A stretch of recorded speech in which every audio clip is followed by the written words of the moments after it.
Hello दोस्तों, मेरा नाम है रुपेश कुमार महतो और आपका हमारे यूट्यूब चैनल में वेलकम है।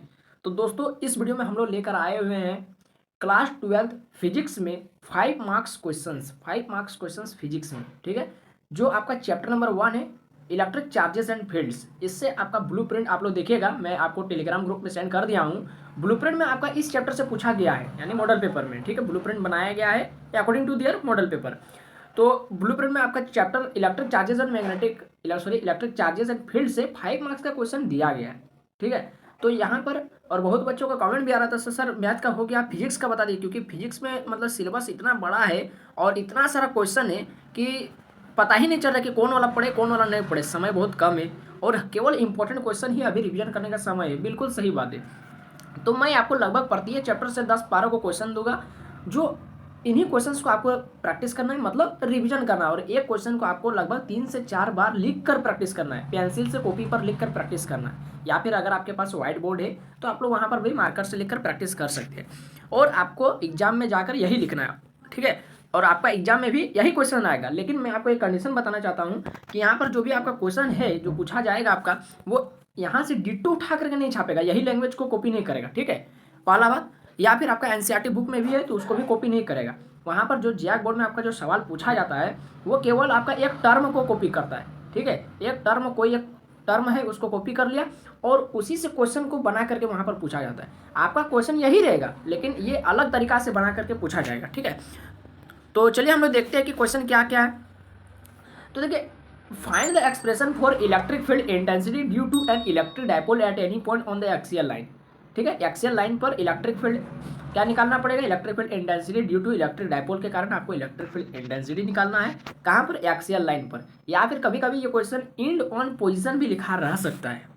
ठीक है, तो मैं आपको यहाँ पर 5 मार्क्स का क्वेश्चन बता रहा हूँ, यहाँ पर 3 मार्क्स का नहीं और 2 मार्क्स का भी नहीं और ना ही ऑब्जेक्टिव बता रहा हूँ, आपको केवल 5 मार्क्स का क्वेश्चन बता रहा हूँ। और आपको एग्जाम में जाना है तो कॉपी में सबसे पहले आपको पलटा देना कॉपी को और सबसे पहले 5 नंबर वाला क्वेश्चन को बनाना है। क्योंकि अगर आप लोग 5 नंबर वाला क्वेश्चन बना लेते हैं तो आपका लगभग नंबर भी अच्छा आएगा और समय भी मैनेजमेंट हो जाएगा। कभी कभी देखा गया है कि बच्चों का क्वेश्चन छूट जाता है क्योंकि वो ज़्यादा समय ऑब्जेक्टिव में बिता देते हैं। तो नेक्स्ट क्वेश्चन देखते हैं, find the expression of electric field intensity due to an electric dipole on the equatorial line.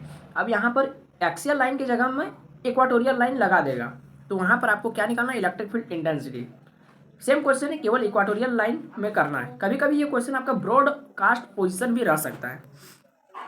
तो देखिए, आपको केवल क्वेश्चन को समझ लेना है। आपका क्वेश्चन डिट्टो एग्जाम में इसी तरह से नहीं रहेगा। मैं फिर से बोल रहा हूँ, आपका डिट्टो एग्जाम में इस तरह का क्वेश्चन नहीं रहेगा। आपको बार बार प्रैक्टिस करने से ही आपको क्वेश्चन पर पकड़ बन जाएगा कि हमको सवाल वही वाला पूछ रहा है। ठीक है, बहुत बार देखा गया है कि बच्चों का प्रैक्टिस रहता है, क्वेश्चन का सॉल्यूशन का प्रैक्टिस रहता है, क्वेश्चन का प्रैक्टिस नहीं रहता है। तो इसीलिए क्वेश्चन का सॉल्यूशन जब भी करें, क्वेश्चन को पढ़ कर करें कि क्वेश्चन जितना बार आप पढ़ेंगे उतना बार आपका क्वेश्चन से मिलजुल बढ़ जाएगा, क्वेश्चन के से आप लोग फ्रेंड बन जाएगा। क्वेश्चन से दोस्ती करना है तभी आप उसका सॉल्यूशन कर सकते हैं। अगला क्वेश्चन देखते हैं, derive the expression for the torque experienced bye N electric dipole kept in a uniform electric field.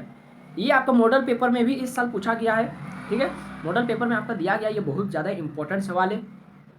ठीक है, और ये मॉडल पेपर में आपका ए नंबर में और इसका बी नंबर में भी है, जहाँ पर पूछा गया है कि टॉर्क मैक्सिमम कब होगा। तो इसी क्वेश्चन का वो अभी सॉल्यूशन है। ठीक है, यानी उसको आप अलग क्वेश्चन नहीं समझिए, इसी टॉपिक का है। तो इस तरह से आपका एग्जाम में अगर समझ रहे ना कि पॉइंट वाइज भी रह सकता है कि 2 को क्वेश्चन मिला करके 5 नंबर में पूछ सकता है, 2 को 3 नंबर का क्वेश्चन मिला देगा और 5 नंबर में पूछ देगा, बड़ा बड़ा है ना। छोटा छोटा क्वेश्चन रहेगा, दोनों को लिखेंगे तो बड़ा हो जाएगा। नेक्स्ट क्वेश्चन देखते हैं, estate and proof Gauss's theorem. Gauss's theorem को प्रूफ करने देगा और उसका डिफिनेशन लिखने देगा। तो आपको क्या करना है? केवल याद नहीं करना है, मुखस्ती केवल याद नहीं करना है, आपको लिख कर रिविजन करना है कि हम उस लाइन पर भूल तो नहीं रहे, हम फील्ड के बाद इंटेंसिटी लिखा है तो उसको भूल तो नहीं रहे, है ना। तो ऐसा आपको लिख कर प्रैक्टिस करना है। नेक्स्ट क्वेश्चन देखते हैं, deduce Coulomb's law from Gauss's theorem. Gauss's theorem का हेल्प से आपका कूलम्स लॉ को प्रूफ करना है। ठीक है, कूलम्स लॉ का फॉर्मूला को सिद्ध करना है। नेक्स्ट सवाल है आपका, apply Gauss's theorem to calculate the electric field of a thin infinitely long straight line of charge with a uniform charge density of lambda per centimetre. ठीक है, लैम्डा सेंटीमीटर इनवर्स। तो यहाँ पर भी आपका सवाल बहुत अच्छा दिया है। गॉसेस थ्योरम से रिलेटेड सवाल तो हर साल पूछा गया है, लेकिन पिछले 2 साल 3 साल से देख रहा हूँ कि गॉसेस थ्योरम से सवाल नहीं पूछ रहा है। ठीक है, आपका दूसरा सवाल पूछ दे रहा है इस चैप्टर से। तो गॉसेस थ्योरम का पावर थोड़ा थोड़ा कम होते जा रहा है। लेकिन आपको दूसरा क्वेश्चन जैसे इलेक्ट्रिक डायपोल, ये सब अच्छा सा तरीका से तैयारी कर लेना है। इलेक्ट्रिक फील्ड इंटेंसिटी, ये सब बहुत अच्छा से कर लेना है। चलिए आगे देखते हैं अगला क्वेश्चन। ये तो देख लिया, नेक्स्ट क्वेश्चन देखते हैं। Right Gauss's theorem to calculate the field यानी electric field due to an infinite plane sheet of charge, कि एक प्लेन शीट पर आपको क्या करना है, इलेक्ट्रिक फील्ड इंटेंसिटी निकालना है with the use of Gauss's theorem. इस तरह से क्वेश्चन रह सकता है आपका। और यदि मान लेते हैं आपका एक क्वेश्चन नहीं रहा तो पॉइंट बाय ए नंबर में एक क्वेश्चन दे देगा, बी नंबर में दूसरा क्वेश्चन दे देगा, और दोनों का मिला करके 5 नंबर आपको पूछेगा, अढ़ाई नंबर करके। तो इस तरह से भी आपका इस चैप्टर से क्वेश्चन देता है। तो देखिए आपका जो गॉसेस थ्योरम वो क्यों इंपॉर्टेंट है, उससे बहुत ज़्यादा क्वेश्चन पूछा जाता है। और ये वाला मोस्ट फेमस क्वेश्चन है, ये वाला कोई क्वेश्चन आप किए चाहे नहीं, इसको बिल्कुल छोड़कर नहीं जाना है। क्योंकि भले ये 2-3 सालों में रिपीट नहीं हुआ है, लेकिन क्या पता इस साल आ जाए, क्योंकि बहुत इंपॉर्टेंट सवाल है। ये प्रीवियस ईयर में लगभग आज से 5 साल पहले लगभग हर साल पूछा जाता था। Apply Gauss's theorem, find the expression for electric field due to a charge spherical shell at, कहाँ पर निकालना है, outside the surface, on the surface और इन साइड द सरफेस। कभी कभी 3 को नहीं देता है, कभी कोई 2 ही को प्रूफ करने देता है। ठीक है, या तो outside the surface, in side the surface, या फिर on the surface. Next question देखते हैं। नेक्स्ट क्वेश्चन है आपका explain basic properties of charge. Basic properties of charge में आपको क्या करना है, कंजर्वेशन ऑफ चार्ज और आपका जो एडिटिविटी ऑफ चार्ज, और तीनों का आपको क्या करना है, डिफिनेशन याद कर लेना है। ठीक है, और डिफिनेशन याद करने के साथ साथ उसको जितना आप ज़्यादा एक्सप्लेन कर सकते हो उतना ज़्यादा आपको करना है। ऐसा बात नहीं कि आप खाली चार्ज का 3 को प्रॉपर्टी होता है तो खाली नाम लिखकर छोड़ दे, उसको डिफाइन भी कीजिए। ठीक है, तभी आपको नंबर मिलेगा। और ये ऐसा जरूरी नहीं कि खाली इसी को लिखेंगे तो 5 नंबर दे देगा। ये ए नंबर में रह सकता है दूसरा क्वेश्चन, फिर बी नंबर में इसी चैप्टर का दूसरा क्वेश्चन रह सकता है। समझ रहे ना, तो इसीलिए छोटा आंसर वाला है, तो उसका ये मतलब नहीं कि आप उसको 5 मार्क्स नहीं समझे, 5 मार्क्स उसको भी समझे। इसका मतलब क्या सिद्ध हो रहा है कि इस चैप्टर में 3 मार्क्स और 5 मार्क्स दोनों एक ही है। ठीक है, 5 मार्क्स में 3 मार्क्स वाला भी सवाल घुसा सकता है। देखते हैं, right Coulomb's law in vector form. Coulomb's law of vector form है ना, कूलम्ब्स लॉ को लिखना है वेक्टर फॉर्म में। और what is the importance and for expressing it in vector form, कि वेक्टर फॉर्म में हम लोग एक्सप्रेस क्यों करते हैं कूलम्ब्स लॉ को, इसका इंपॉर्टेंस क्या है उसको बता देना है। देखिए इस क्वेश्चन का जो आप लोग इंपॉर्टेंस पॉइंट वाइज लिखिएगा, ताकि आपको अच्छा से जो भी कॉपी चेक करेंगे उसको अच्छा दिखे, बाहर से एक लुक दिखे कि ना पॉइंट वाइज नंबरिंग करके लिखा है, बहुत अच्छा लिखा है। खाली लैंग्वेज लिखकर थ्योरी लिखकर भर नहीं देना है। ठीक है, पॉइंट वाइज पैराग्राफ छोड़ छोड़ के लिखना है, अच्छा दिखता है कॉपी। आगे देखते हैं, estate electric field intensity. Electric field intensity का डिफिनेशन लिखना है, उसका फॉर्मूला लिख देना है। एंड डिराइव, अब दूसरा सवाल इसी में जुड़ा हुआ है। कभी कभी आपको क्या करेगा, ये ए नंबर दे देगा, ये बी नंबर दे देगा, लेकिन मैं ए या बी नहीं किया हूँ, आपको दोनों क्वेश्चन एक ही में कनेक्ट कर दिया हूँ। And derive the expression for electric field intensity due to a point charge. ठीक है, point charge, due to a point charge के कारण आपको क्या करना है, इलेक्ट्रिक फील्ड इंटेंसिटी को निकालना है। आगे देखते हैं, define electric dipole moment. Electric dipole moment का डिफिनेशन लिख देना है, फॉर्मूला लिख देना है, एसआई यूनिट लिख देना है, सब कुछ लिख देना है, डायमेंशन लिख देना है। उसके बाद क्या करना है, find the expression for electric field intensity due to an electric dipole at any point on the axial line. ये आपका शुरू में ही था। ठीक है, तो कभी कभी ये वाला जो सवाल है ना, नीचे वाला सवाल ये आपका कभी कभी अकेला भी रह सकता है 5 मार्क्स में, या फिर इसके साथ जुड़ा भी रह सकता है इसके साथ। तो इसमें कोई दिक्कत वाली बात नहीं, आपको रिवीजन कर लेना है।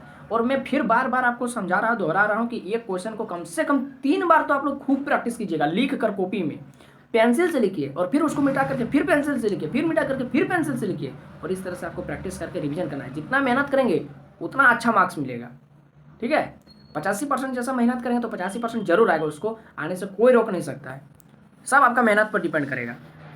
कम मेहनत करेंगे, फाकी मारेंगे, है ना, आलसी जैसा खाली बैठल रहेंगे, खाली कॉपी खोल के, खाली झूठे बहाना एग्जाम आ रहा है, खाली झूठे खोल के बैठे कॉपी, तो हम नंबर नहीं आएगा, 70 नंबर भी लाना बहुत मुश्किल होगा। तो नेक्स्ट सवाल देखते हैं, define electric field lines. Electric field lines का डिफिनेशन लिख देना है, और right the properties of electric field lines. Electric field lines का प्रॉपर्टी लिख देना। इसमें कम से कम 6 पॉइंट तो जरूर लिखिएगा। ठीक है, अगर 1 पॉइंट है ना उसको पसंद नहीं आया तो 5 पॉइंट तो दूसरा रहेगा ना, है ना। तो इसमें कम से कम 6 पॉइंट लिखिएगा। और इलेक्ट्रिक फील्ड लाइंस का, इसमें इलेक्ट्रिक फील्ड लाइंस का डिफिनेशन भी लिखिए, और इलेक्ट्रिक फील्ड लाइंस का डायग्राम भी बना दीजिए, और बढ़िया रहेगा। ठीक है, इस तरह से निकलता है ना इलेक्ट्रिक फील्ड लाइंस, तो उस तरह से डायग्राम भी बना दीजिए, है ना। यहाँ पर चुंबक रहता है उस तरह से चुंबक तो वो तो मैग्नेटिक फील्ड हो, यहाँ इलेक्ट्रिक डायपोल से जो निकलता है। और लास्ट सवाल है आपका defined electric flux. Electric flux को डिफाइन कर देना है। तो ये इलेक्ट्रिक फ्लक्स ये आपका कोई 5 मार्क्स में नहीं आएगा, ये आपका शॉर्ट क्वेश्चन में दे सकता है या फिर किसी दूसरा क्वेश्चन में ही ये मिला सकता है, ठीक है, ए पॉइंट में उस तरह से। और इलेक्ट्रिक फील्ड ये सब जो है ना, ये टॉपिक इलेक्ट्रिक फ्लक्स, इससे ऑब्जेक्टिव सवाल पूछता है, तो इसको डिफिनेशन, डायमेंशन, फॉर्मूला ये सब देख लेना है।